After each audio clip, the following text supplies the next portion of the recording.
colonial.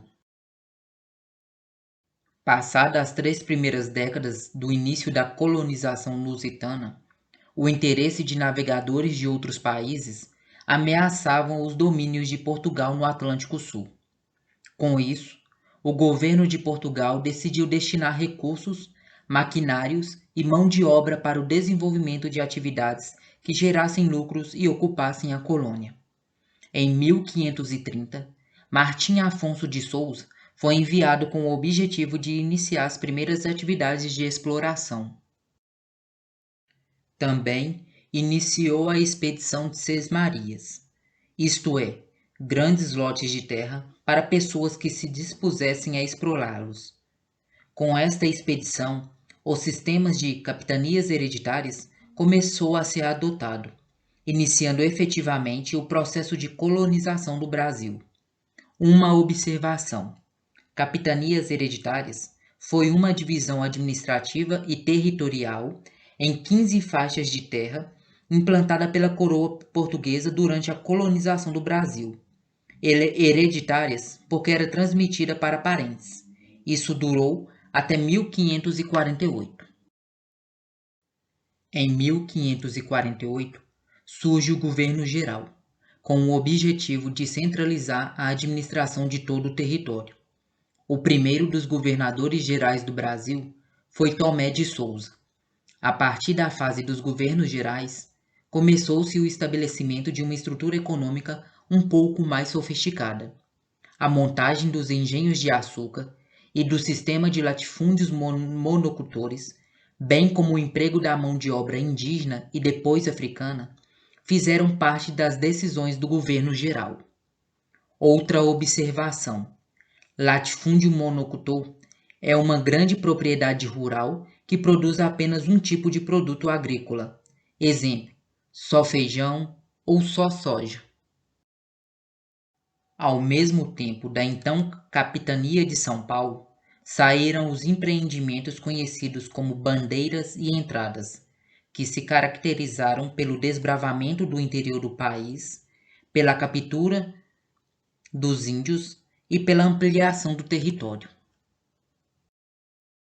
Depois veio o ciclo econômico do ouro no século XVIII, que se concentrou na região sudeste, sobretudo em Minas Gerais, que deu novos contrastes à formação da sociedade brasileira e espaço para novas ideias políticas. Essa formação social culminou também nas famosas rebeliões nativistas e rebeliões separatistas, das quais se destacaram, por exemplo, a Revolta de Beckman e a Inconfidência Mineira. No meu canal tem vídeos explicando cada uma delas. Por outro lado, ocorrida em Pernambuco, a insurreição pernambucana resultou de uma situação posterior a um período de grandíssima importância para a região nordeste do Brasil, que foi o período da administração holandesa. Com a União Ibérica, partes do Nordeste brasileiro, sobretudo Pernambuco, foram ocupados pelos povos flamengos, que lá estabeleceram um desenvolvimento econômico e social nunca visto na colônia brasileira até então. Esse período foi também denominado Brasil holandês. Mais uma observação: insurreição pernambucana, também referida como Guerra da Luz Divina, foi um movimento contra o domínio holandês na capitania de Pernambuco.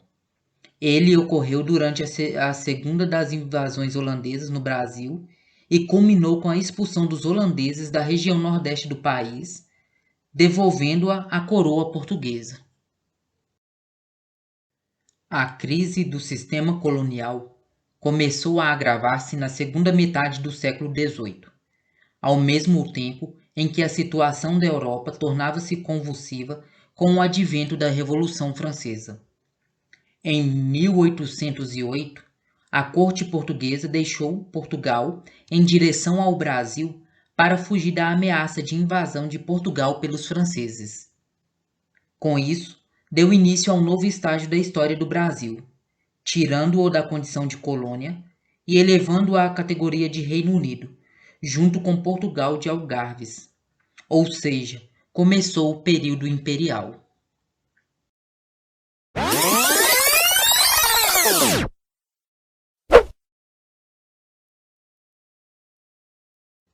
É isso, pessoal. Se gostaram do vídeo, curtam, se inscrevam no canal e compartilhem com seus amigos. Até mais!